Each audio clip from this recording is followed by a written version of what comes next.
Hello. Hi. This is Christien Scott, otherwise known as Braddokk, here for Bantana Studios, and we are going to teach you guys how to make trap here. It's going to be a multi-part series. Today I'm going to be talking about drums, and I'm going to do so by looking at a halfway finished track of mine. I'll probably finish it as the series goes on, so you guys will get to see, and I can talk about different the different choices I made and why I made those, and go over everything with you guys. I'm going to show you the track right here. Show you a little bit of a tidbit of it. I all started with this arpeggio here. Today we're going to be talking about drums, by the way. So here's the arpeggio that started.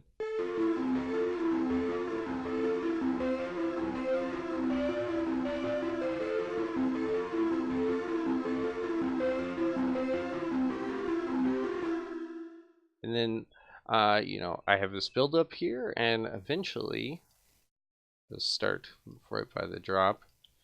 It's going to build, and it will get to the drops, and I will show you guys the drums I'll be showing you today.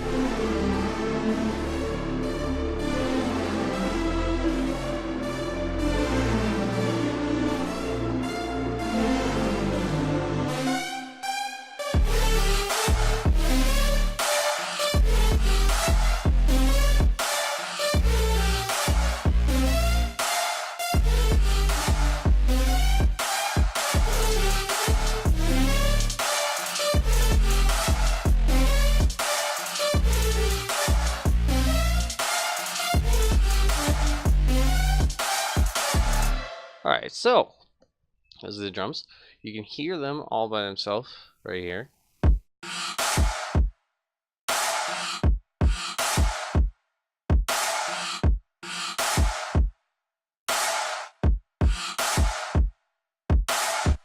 Alright, so I'm going to talk about this a little bit. So first, let's talk about the kick. You might notice I use a drum rack. A lot of people I've seen will use audio tracks and then group their drums, and that's perfectly fine. That works for them. I find it's much easier to sketch out your ideas with the drums and to change and edit things much easier, much on the fly. However, there's much more control in the audio situation, in the audio track way. So if it's up to you, it's up to personal preference. I'm going to show you how I do it. So I have my drums here. So I made my pack. Let's see. So for trap, usually you want to be around 80 to 90. 90 is really on the fast side. 80 to like 85 BPM. Slower, you can go around 70. If you want to go slow, 75 to 85 is about the pocket. And you want to have usually your snares on the 2 and the 4. So let me talk about the actual sounds here. So I have a kick. You can solo that. This is just a very basic kick. This one has a little bit of wideness. You can see right here. Then I have a snare. So I have this one just boosting the high end. Not much going on as far as different things as production wise. I will usually it depends on the track. So for this one I boosted the high end, but for a lot of tracks I'll actually take out the sub so that my kicks don't clash. Lately I have been keeping my subs so that my kicks hit harder, and what I do to make sure that the kicks come through the mix is that I will make sure that they are hitting high in the mix. So usually I go for around 7 or 8 for them to peak, and that's usually pretty good. I usually have my subs a little bit lower there. I think, yeah, like usually 11, negative 11, negative 12, around negative 8 for my kicks. Depends on the track for sure. And then what I do is usually all of the main elements and sub I will sidechain. So you can see here, this is Ghost Kick. So you can see, I will show you the sub. Actually, I'll show you the lead.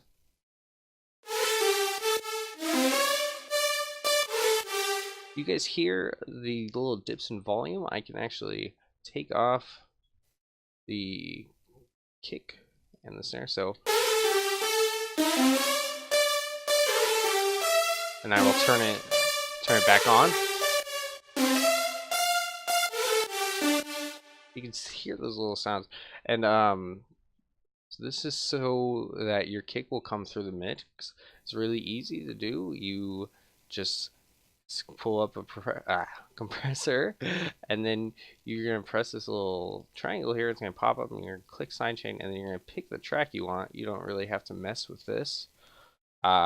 Depending on the track, I like to do infinite. So basically, anything over this line is going to be cut off, and then you can change the release time. So this is how long it's going to take for your sound to get back to normal. If I have it really high, you can hear.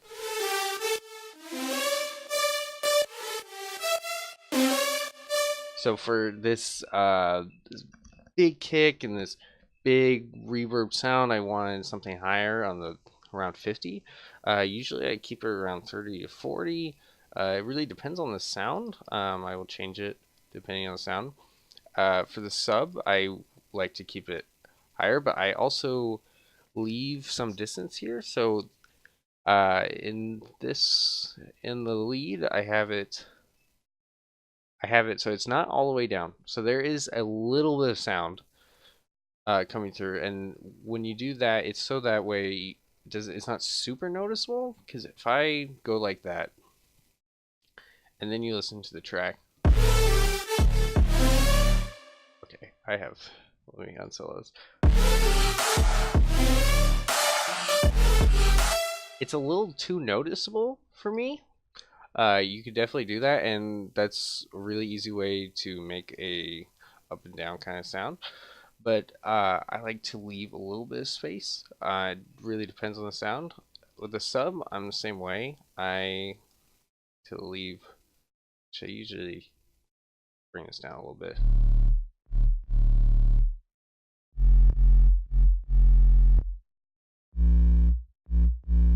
So I usually actually put this a little higher. So this way, so now if you listen to the sub.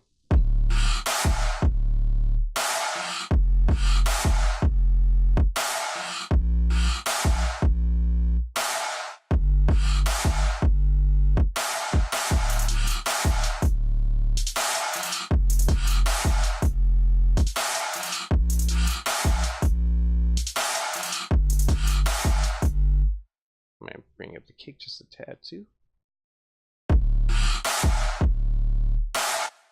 So you can hear that the sub goes out of the way because you do not want your kick with a lot of bass and your sub with a lot of bass going at the same time, because otherwise it will just sound extremely muddy, and you won't get the kick, you won't get the powerful punch from the kick, and you won't be able to hear the sub very clearly, so it's just a big mess.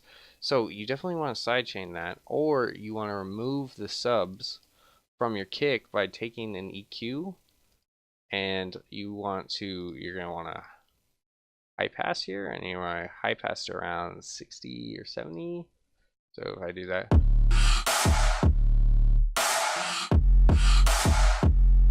so then if I wanted to do that, it would be fine to turn off the compressor.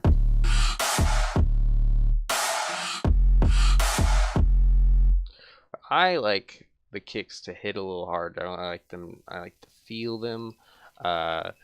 It depends more on the track too. If because you will feel the kick coming through. If you want the sub to just be a rolling 1 bar, 2 bar sound, it makes a lot more sense to turn off the subs from the kick. Okay, so got that. So I'm going to show you what I use for the trigger on the compression. So right here, you can see my ghost channel. This is a ghost kick. That's a lot of people use a kick for this. That's why it's called ghost. I'm just used to that terminology, and it's easier in my brain to name it that way. So you look over here, is plain no sound. I can play it. There's absolutely nothing. All it is this little. Let me turn up. That's a very short sound.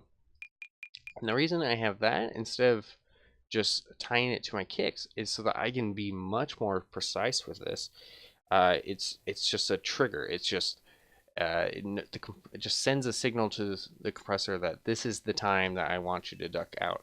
That's what I do. I have one for the ghost kick, and I have another one for the snare.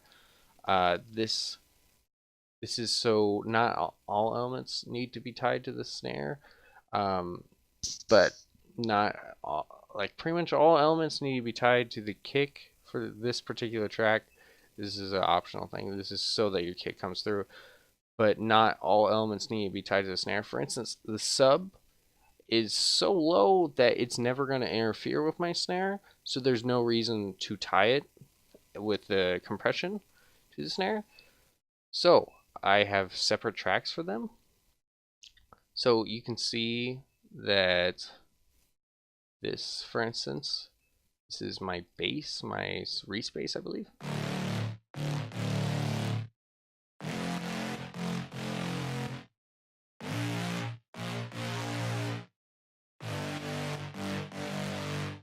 So you can see that this is tied to the kick. Not too much if you look at it, is because it doesn't need too much space.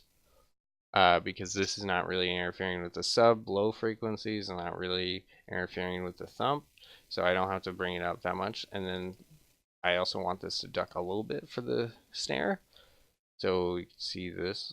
I have small 20 seconds the snare for that to come through, or 20 milliseconds I mean, and this also is tied to the snare.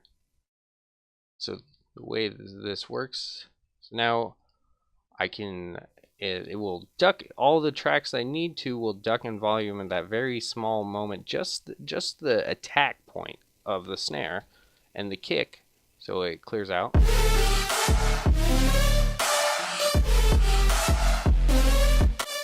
And so how I did this is I just made a little drum rack, just put an 808 clave. If you have Ableton, it should automatically just search clave, and it should be right there. You can use a variety of sounds. I've heard some people say they use one cycle of a sine wave. That's so that they have full control. And you know, if you want to do that, go ahead. I think that's perfectly fine. I find that this is such a short sound that it's usually I don't have to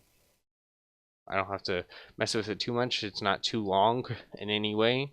If you want to do very, very short sidechains, the sine wave thing is perfect for you. I think that's a little too much for me, but a little too technical to go in that. But this works perfect for me. So then I can just come in here and I can just set up the MIDI. Oftentimes, because I have the kick, I can just drag this into here, and because this is I usually have my kick on the first little bar of my MIDI, I can just drag this on to here, for instance, and it's the same thing because these notes won't play anyways. So anyway, so yeah, that's how I'm going to set that up, and then you're going to turn the volume all the way down so you can't hear it. And now, let's see.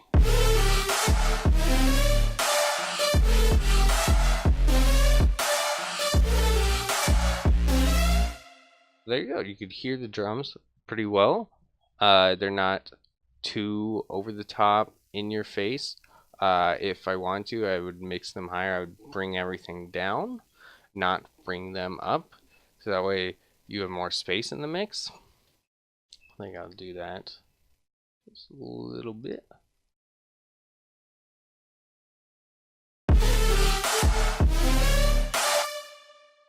There you go. Let's talk about the different effects I would have. So I have a little bit of reverb on here on my snare. This is just a very small tail. I also have the simple delay here, and this is what makes my snare so wide, so you can hear very, very wide. If I take that off, it's very noticeable. Very, very noticeable. I can even make it more noticeable. I think 8 was a good number. It's I like to control the dynamics of my stereo width, and like, because the synth is very, very wide already, it has the same effect on it. I did it less with 8 milliseconds. You want to go higher, it will make it wider. I wouldn't go over 30. You get like 50, it's like weird. I mean, I guess it's fine, but it's like super wide, but this would be weird. Yeah, you can start hearing problems around there. So all you do is you pull up a simple delay, and it's going to start like this. You press this, so it goes to time. And then you're going to drag one side to 1, so basically nothing. And then the other side to your desired, I would say I would try to stay below 20. I usually go around 19 when I'm trying to make something wide. Make sure the dry wet is all the way up and the feedback is all the way down. And this makes it so it hits one ear first and then the other, and that's how we proceed with. So I also made this reverb come in, have a pre-delay, which means it takes 23.4 milliseconds before the reverb kicks in. And I usually, if I have reverb on a sound and this, I make sure that this time is longer than this time, so that way it doesn't interfere with the initial width hit. So you can hear that. This is a very, very short reverb. I can take it off and it won't be too noticeable.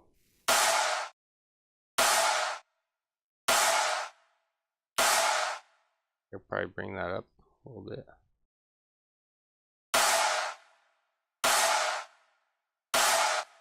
So that's mostly just to fill a little bit of space, give a little, very small amount of character. The snares usually kind of have it higher, but you want it too high because it will just start sounding washed out, and you won't get the hard hit that you need.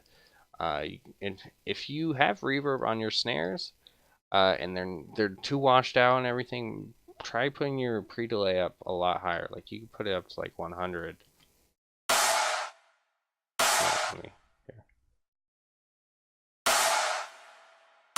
You hear how it's very delayed there?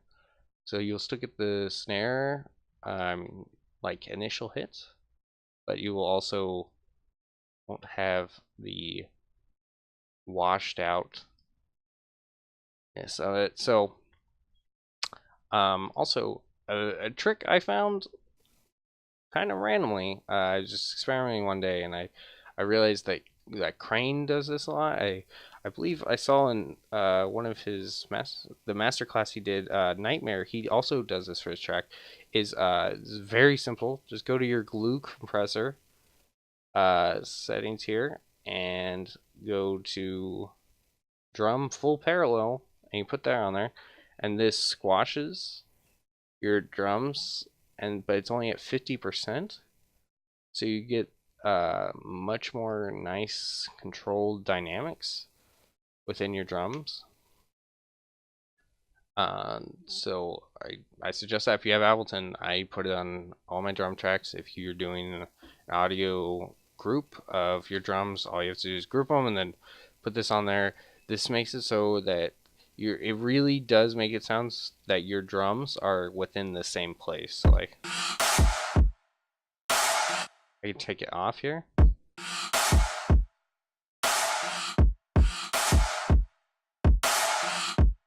So it's really subtle, but it's really effective in that it makes everything hit a little harder.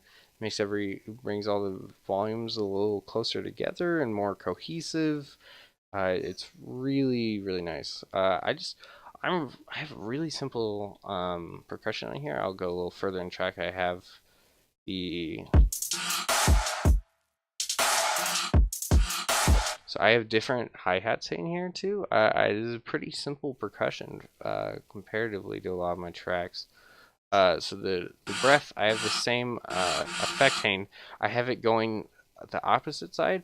I like to spread it out. So if I have something going like have this effect on something and it's going hitting the right first, so it's will you'll hear it in your left ear second. I like to switch that up and keep things even. It will make your mix sound better. That way you're not like everything's hitting first on the left ear. It will sound really lopsided and weird. You want to spread that out. So then a second. So I have these. I wonder if I did anything. But I think these ones are naturally on their own. They have their own place within the stereo realm. So I mess with that. But oftentimes I will purposely put one. If I have like two hi-hats or something, I can put one a little to the left, a little to the right. This is just for like a little stereo excitement. It's gonna make it much more interesting than if I just had these like straight centered. And you'll hear them better in the mix too because they're spread out, and it's going to sound more lively because it's spread out and stuff. So altogether, it's like this.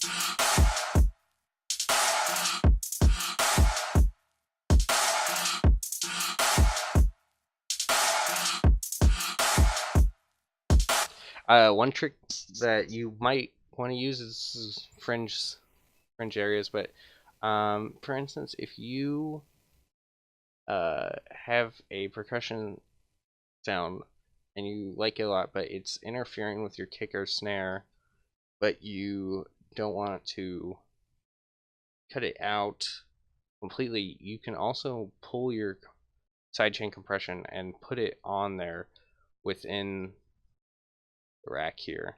Like for instance, I can put it on the breath.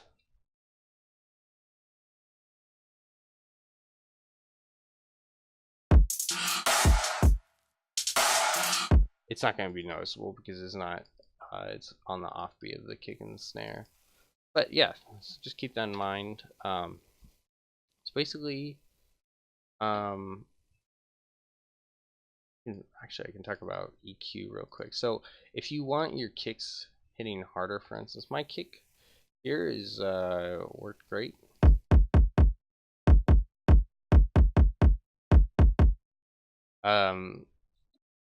But say I want it to hit harder, I can talk about the different areas that you would want to focus on for EQ.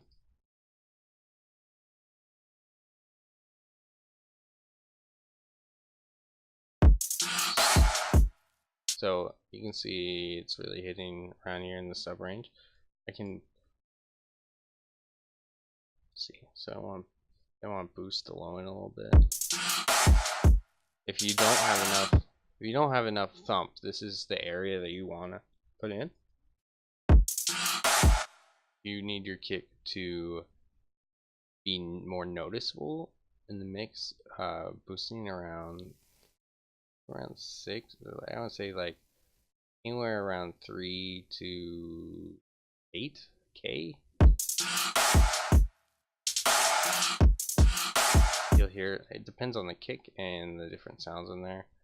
You will get that little thud, the top thud. One more. I'm actually gonna low pass this just a little bit. I don't need this too much. I guess it's fine right here. Yeah, up there is good.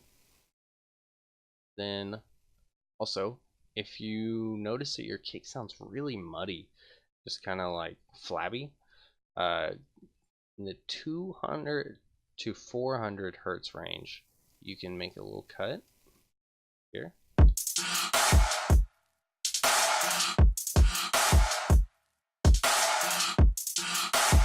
I think I'm actually gonna keep that because my kick was sounding a little flappy. And this is because a lot of mud just gathers in this area, so you can really pull that out by just taking a small cut. Too much, a lot of power can be in that range too. For snares, let's see. Put a key on here.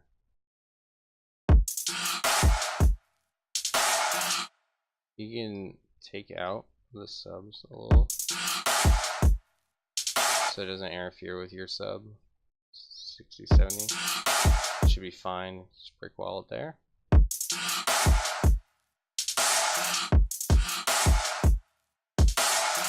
I feel like my kick or my snare wasn't hitting harsh enough.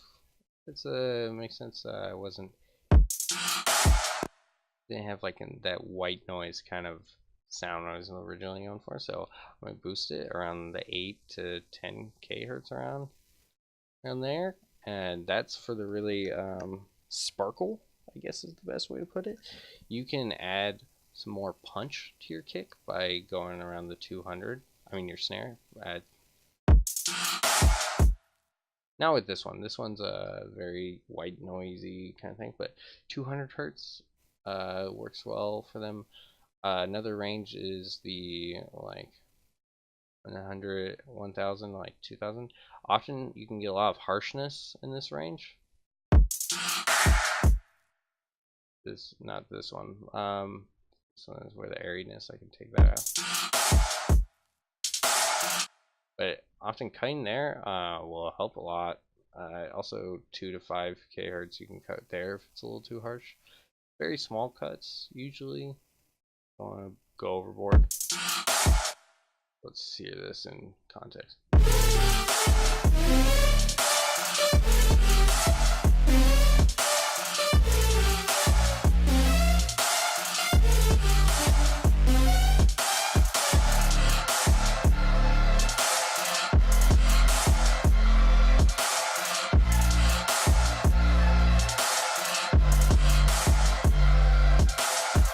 So guys, now I'm going to talk about the different samples that work for trap. So for kicks, something like this, there's like lots of different. I can worry about the dog going nuts in the background.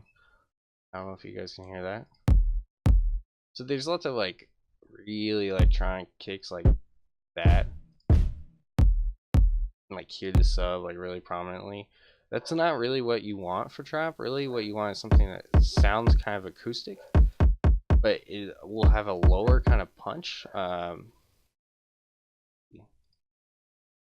Collie had a good pack. This is where he got hit. Fine.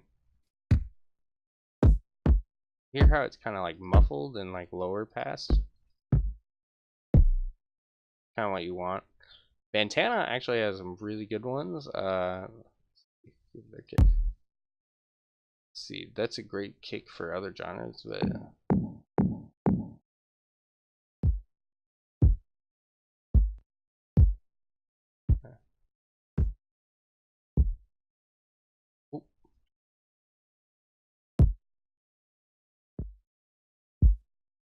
you have a bunch of different kicks right here.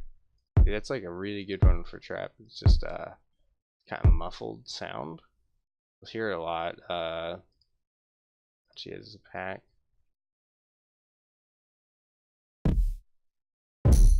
Often you'll hear like this. What they have this effect, or they have this effect on their kicks, and what they do is they either duplicate their kick channels with one, and they high pass or they low pass it, so that just the sub sound from the kick is coming through, and then they will make sure that's mono, so that stays in the center, because you always want your thump in the center, and they will have the higher kick or the duplicated kick. Sometimes they might just have a thump, and they will add this effect to there, so that way it hits in the center with the low thump, but then they will also hear this separated stereo sound, and that's so that it comes through the mix a little better. It's just a cool effect too. It's good in intros, stuff like that. Might be a little harder to hear in your drop because your drop sound will often be wide. This is a more mono kick. You can also have these like little low passed little kicks, and these are great for like your intros and stuff. But they, because when you drop, you want something a little more prominent like this. You want to feel the kick, and you want to hear the kick. It just kind of adds more energy. It depends on the drop you're going for. It's like this. Like mine's really big and spacey and stuff like that, so a strong kick cuts through the mix better. You're going for something a little more atmospheric, like something with without as much high end works well. Then for snares, you can have snares or claps. You can have.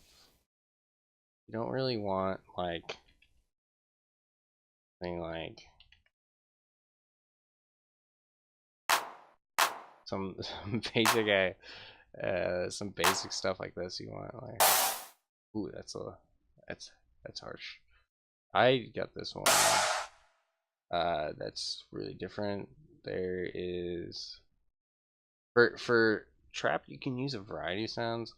You don't really want like you want it to sound unique and kind of atmospheric. Exotic kind of is the best way to put it. Let's see, cranes, snares.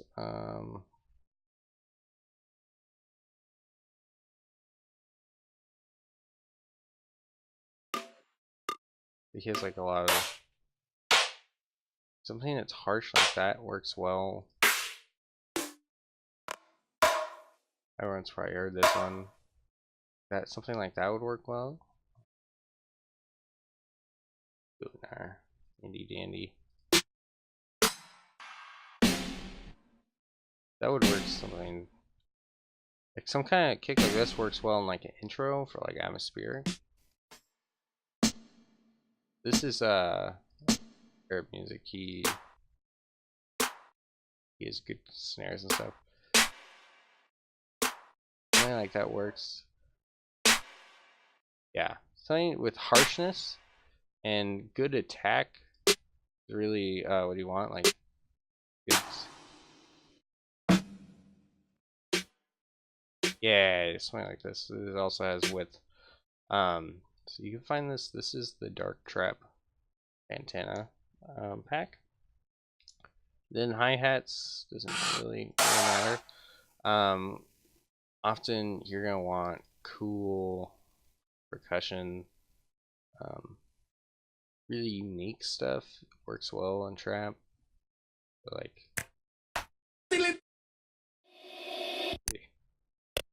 that's not good here. And stuff like this.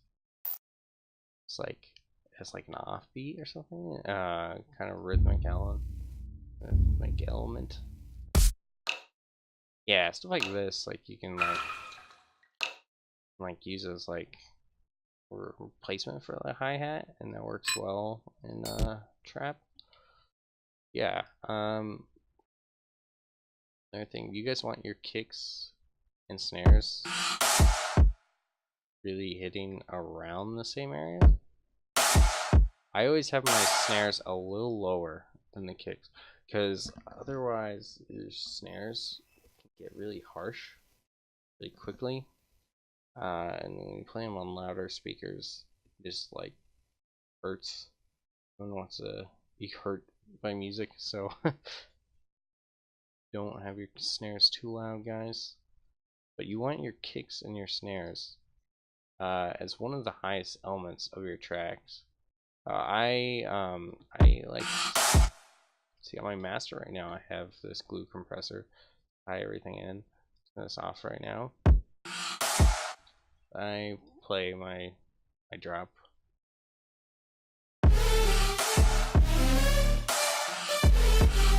So it's peaking at -4 right now. Usually I want it to peak around -5 and somewhere you want the armless somewhere like around 15, 14, and that's the average loudness of the track. So you want it to peak around 5, and then you're going to take that into your mastering, and it will be a lot easier because then you can do a lot more and have a lot of room to work with it with that 5 dB. You do not want to be exporting at like +1 or -1. That's too high. -4 is too high. I'll probably bring my levels down.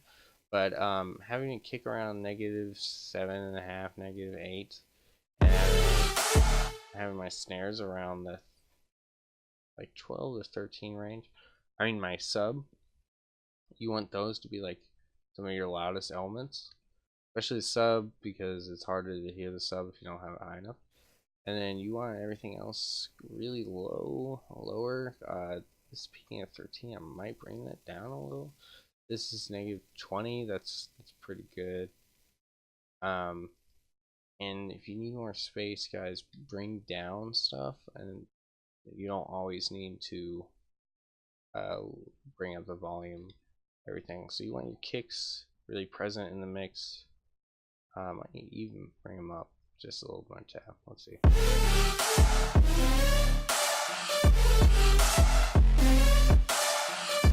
Yeah, that's perfect. Alright guys, so I think that's about it.